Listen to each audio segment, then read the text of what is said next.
আসসালামু আলাইকুম। আপনারা ভাই কিচ্ছা আছেন? আলহামদুলিল্লাহ আল্লাহর রহমতে আমি ভালো আছি। আজ রান্না করে দেখামু কেন জর্জরে পোলাও রান্না করতে হয়। অবশ্য ভাই কে জানে, তারপরেও দেখাই। প্রথমে এখানে তেল, ঘি, আদা বাটা, রসুন বাটা, এলাচি, দারচিনি, তেজপাতা, লবণ যাবতীয় যা লাগে পোলাও রান্না করতে সব দিয়ে কষালি দিলে তো এগুলো একটা গ্রান চলে এলে এরপরে আগে ভাগে আলু বাছাল দিয়ে রেখেছিলাম, এগুলো দই আমি দিয়ে দিছি।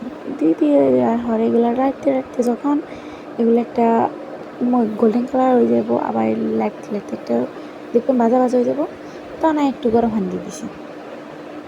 ফার্স্ট ছিল তো অবশ্যই গরম পানি, সেই গরম পানি গেলে ডাল দিয়ে দিছি। দিবে হরে দেখবেন কি সুন্দর একটা কালার চলে যাব, একটু অলদি টাইপের একটু পানির উপরে তেল বাসি উঠবো, এগুলো কালার চলে যাবো, বুদবুদ চলে আসবো। এরপরে এগুলো একটু কাঁচামরিচ দিয়ে দেবো।